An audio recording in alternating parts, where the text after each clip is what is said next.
Thank you, David. Now, we do have an opportunity to ask our expert panel here some questions, and I'd invite you to formulate questions and to make your way to a microphone. I'll begin this session by asking a question and ask all of our panelists to comment on it. There was an election yesterday, not here, but we have been known to have elections on occasion here in Ontario, and with regularity, and some upheaval as well. The political aspects of having tight timelines and associated budgets and expiring budgets, et cetera, how does that affect what each of you has indicated is a long and complex process of attempting to engage in this sort of big-time change? And no particular order. If you have any thoughts on this, any of you can speak up.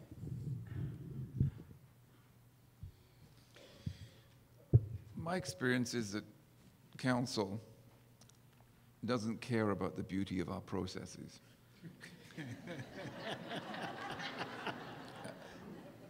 It took me a long time to get over that. Because we spend so much time on our processes and measuring how busy we are.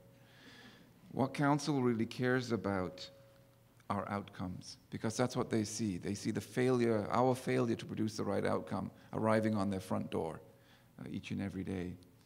So when we engage Council in discussions about the integration of service, both across the organization and within human services, we talked about how we wanted to change the outcomes, how we wanted to be more effective in what we did, and that along the way we will also become, we believe, more efficient. So we really focused on, as I've said a few times, the client experience and how this will improve the client experience and how it will take time, that we can't do it all at once. And Council seemed to this point, have supported us.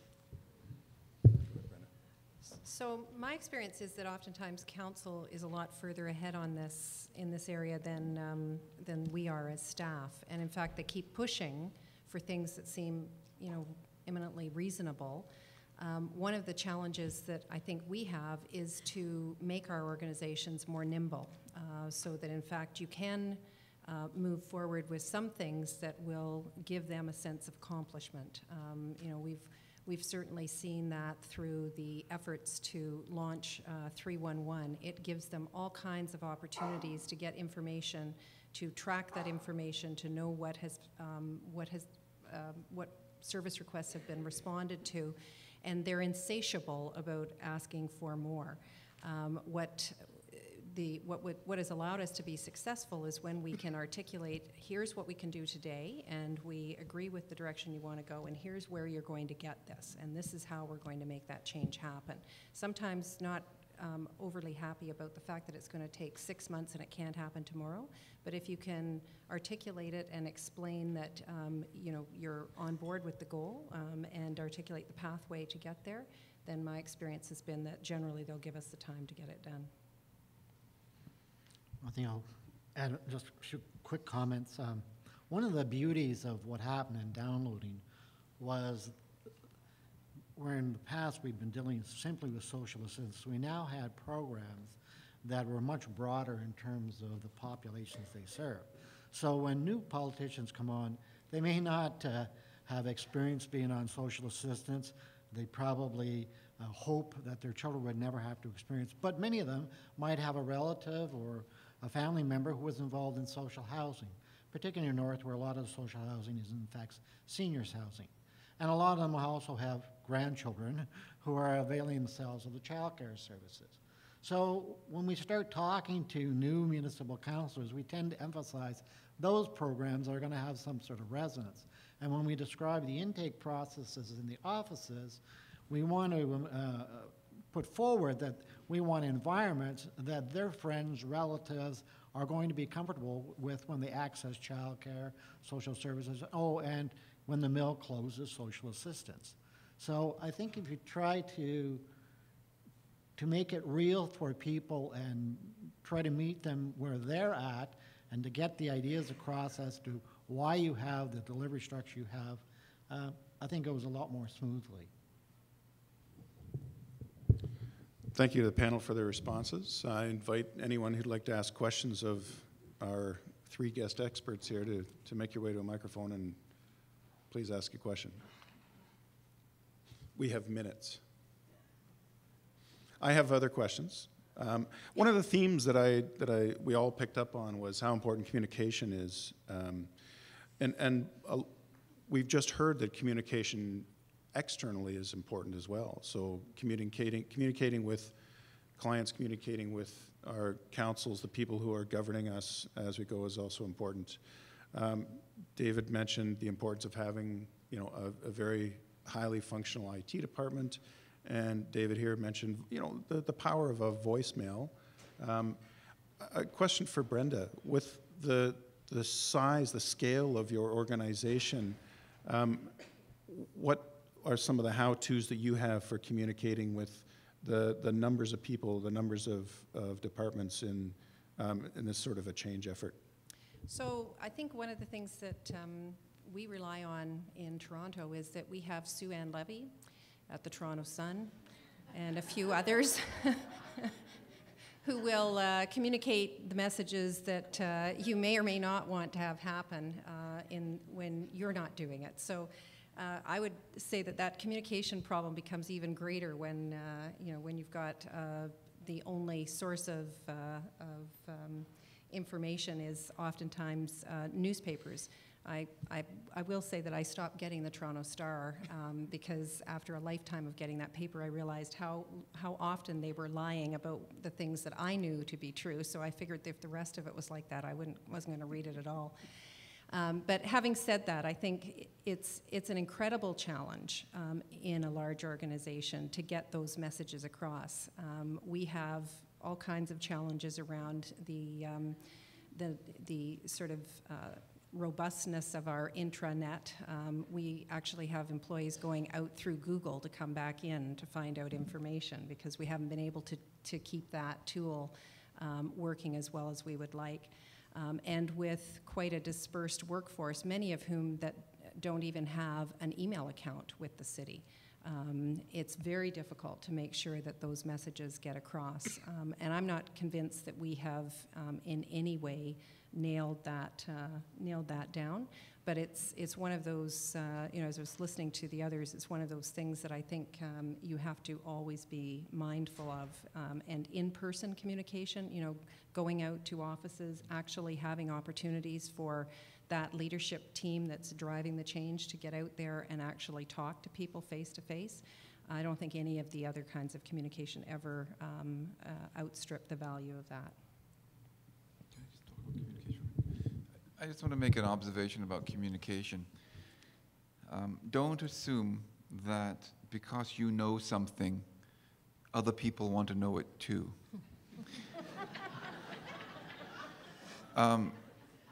There was a municipality in Ontario, a large single-tier municipality in Ontario, that recently took a look at traffic on its website. And it found that 90% of the visits to its website focused in on the same 5% of the content, which means that 95% of the content that they had put up, and think about the time and effort that went into that, 95% of the content that they put on their website was of no interest to anybody other than the person who put it on there. And the reason I say that in this context is when you're trying to communicate complex changes over a period of time, you need to develop feedback loops from the people you're communicating with to make sure that they are, number one, understanding what you're saying, and number two, that you're able to communicate to them in a way that they understand, that makes sense to them in their context. Communication is one of the most difficult parts of this and something that you need to put a lot of time and energy into.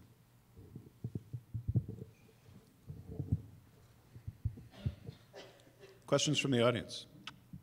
I must not be doing my job if we don't have questions from the audience. Here we have someone coming up to ask a question. Hi, good morning. Thank you for your presentation. My name is Stella and I'm from Peel Region.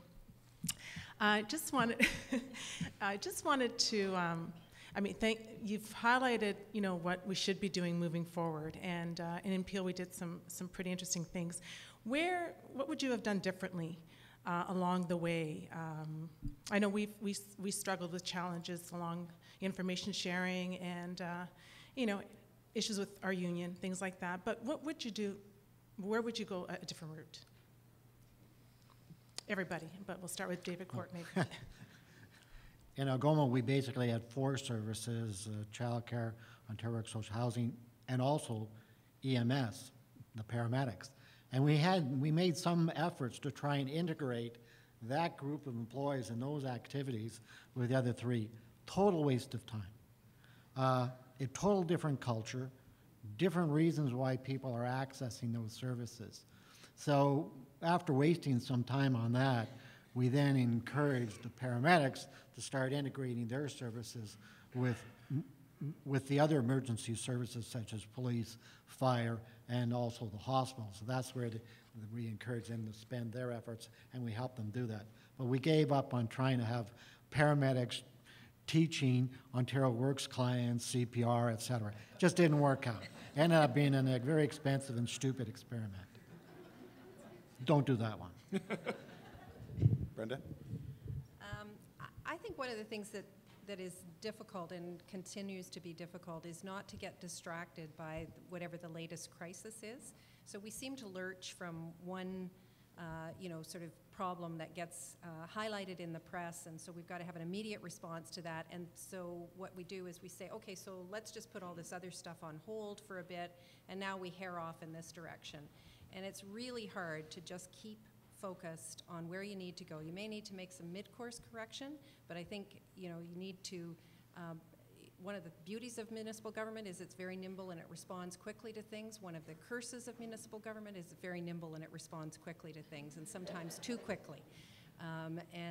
So at the end of the year, you think, oh, I had this plan, and look at all the. It's kind of like the little kid who's going to the neighborhood store for his mom to pick up cheese or something, and comes back with flowers in his pocket and stones that he's picked up and leaves, and says, oh yeah, I forgot, I didn't go to the store.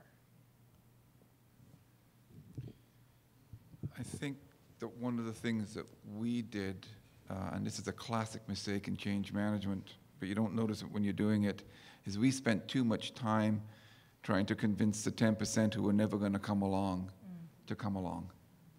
We should have put that effort into working with the 10% who were the early adopters, who really understood the idea of client-centered service and integration, and used them to be even more vocal champions for the 70% who were unsure. But we're nice people, and we want everybody to come to the party and be happy. The cold reality is that some people don't want to come to the party, and one of the statistics I mentioned at the end indicates that. So I have another one. Feel free. When we set up the programs on an integrated basis, we also integrated all the back-end services as well, the back office. So everything from HR to IT, office accommodation, et cetera. And we actually ended up with became internal bills to the program.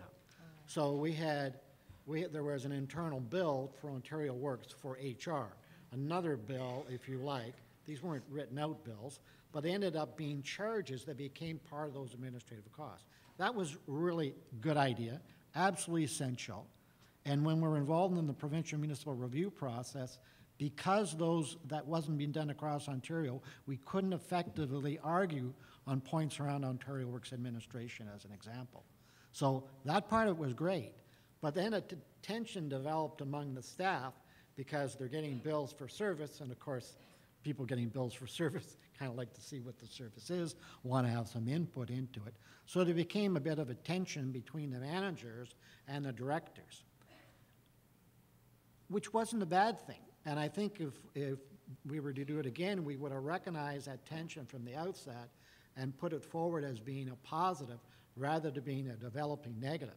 And the positive is that if you're getting HR and you're the OW department and you're paying for it as part of your OW admin budget, then you should be having some say in the hiring process, who you're getting, what your education requirements are, et cetera. So, doing this is essential, but understanding the tension and using it to build a strong organization rather than to just let it develop and deal with the consequences. Thank you for your responses. The topic of costs, investments in time and effort and in thinking, in communication, and of course in our budgets, et cetera, is another theme that's run through several of your comments here. If any of you can comment on unforeseen costs or how you plan for those costs and how you can get people to account for them as they go along through the change process. They're feverishly writing notes, so I'm expecting a response soon. I've just written down, remember to pick up shampoo, some bread, and not for you. Think of the money you're saving. Costs. Costs are a tricky one because the cost of transition is something, the cost of transition is a savings if you don't change anything. We've actually tracked the costs, and if my memory serves me correctly, over the period 2007 to 2012, the cost of making the change in human services in Peel was about $3 million. And that cost is related to staff who were dedicated to the transition team, backfilling their positions, changes that we had to make to IT and other processes and so on. So making the change is not without cost. What we are now looking at over the long term is what's the payback on that investment? How are our processes now, and integrated processes, more efficient? And we hired actually somebody right at the very beginning, an external consultant, to track these changes over time, to develop measures, and to be able to tell us 5 years, at the 5-year point, whether or not we have return on that investment that exceeds the investment and that is tangible. We're pretty sure, and there's a whole body of literature on the benefits to the service user of integrated services. What we also want to do is be able to say, within Peel, those benefits also had a financial, tangible savings that we can point to council.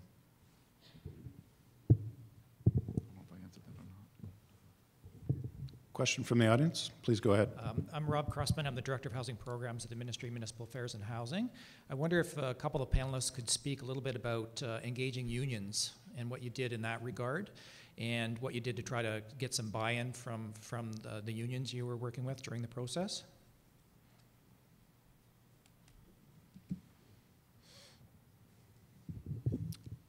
The answer is no. No one wants to speak to that. Yeah.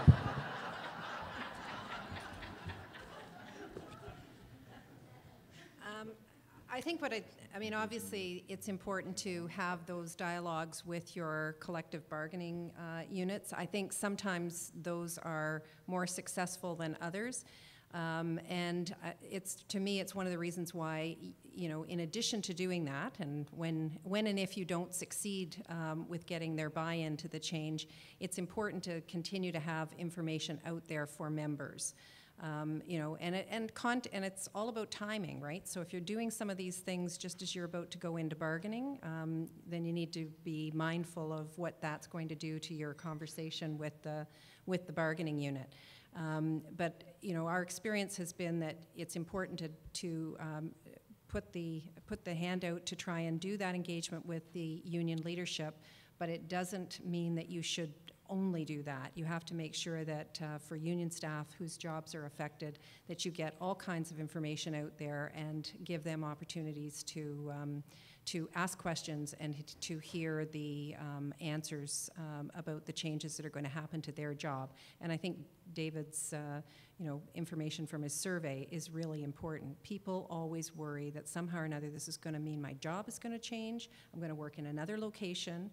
We're changing shift schedules for paramedics after 35 years, and the biggest worry that they have is their lives are going to be ruined by this. So, we need to be able to address that. Their lives aren't going to be ruined. They might work in a slightly different location and maybe at a different shift. But it's important that we get that message out as often, as quickly as we can. I think the major issues we had in Oklahoma was with regard to EMS, because we ended up taking on 7 separate services, bringing them all into one. They were operating out of 9 separate bases. So folding the collective agreements together was a bit of a nightmare. We were able to do that. The really difficult part was there was all kinds of administrative practices that had occurred over the years that were not part of the collective agreements, and some of which were very good and helped improve the delivery of the service, have been never captured in the collective agreements. Some were just ridiculous.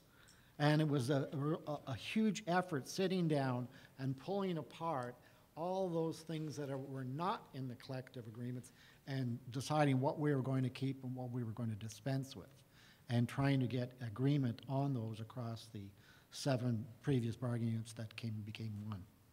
But a lot of work, but it ended up being done. Yes, we put an awful lot of effort into working with the union. Actually, we had 2 unions, in integrating, as I mentioned. Is that me? No. Oh, good. It's a change. We had both union and non-union staff being integrated, and as most of you know, it's not the staff who unionize; it's the work. So we had situations where we were having non-union staff coming in and doing work that was previously done by unionized staff, working together side by side, and some of the non-union staff did not want to be a member of the union.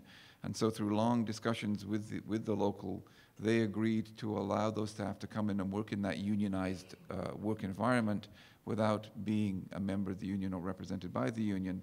And the understanding was that once that position was vacated, the next person hired in would be hired in and become part of the union. I mean, that was a huge concession on their part, and it was really appreciated by the staff. And I think it was through a long series of discussions explaining from our perspective why it was a win-win for everybody if they allowed that to happen, that led us there. But what followed after the integration was discussions about the rationalization of benefits, entitlements. That didn't go quite as well, and we ended up with a strike last summer. But the strike wasn't about the integration. It wasn't about the integration of services. It was about one of the fallouts when you bring together union and non-union staff and have them working together in the same environment with quite radically different benefit packages and so on.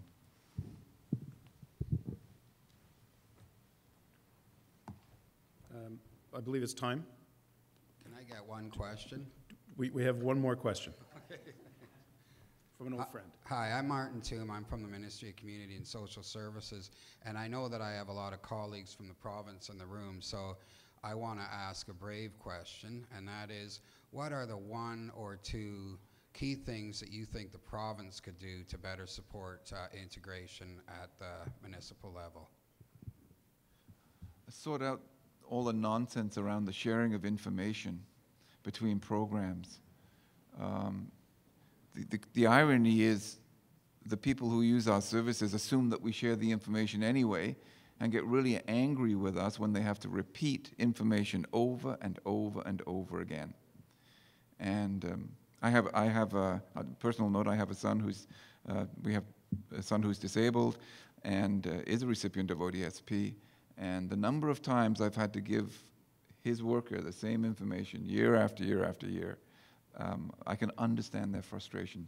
So we've got to find a more sensible way to share information across programs for the benefit of the service user without compromising their privacy.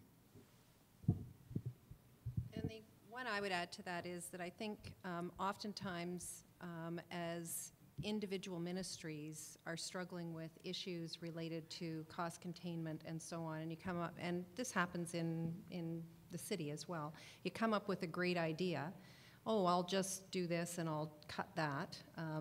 There's one individual, one client, one resident whose lives are affected downstream in another way, and I think you need a mechanism for being able to vet those ideas because, in fact, many of those things have unrelated, unintended consequences, and without a mechanism for actually looking at how that happens, I think oftentimes the person who's left to discover that unrelated consequence is the recipient.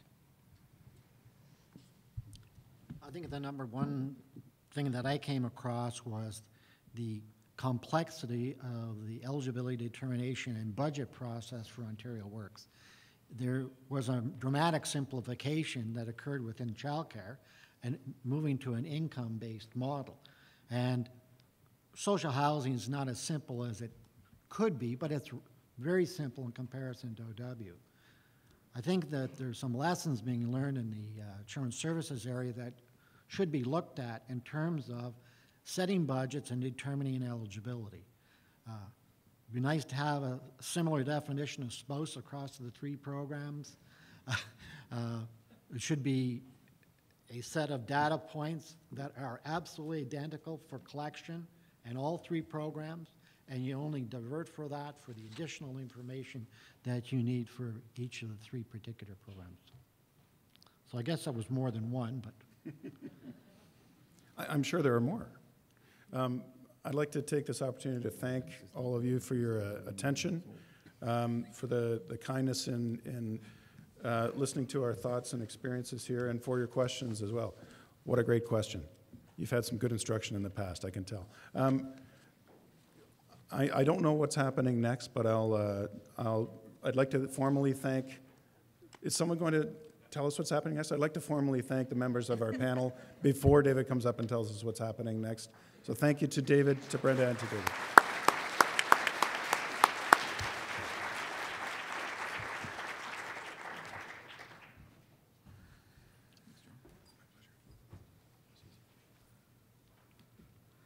I'd like to thank John, and I'd like to thank our OMSA leadership, past and present, for the excellent presentation we've had here. Just to, as my role as president, I get to offer some broadsides or perhaps opinions.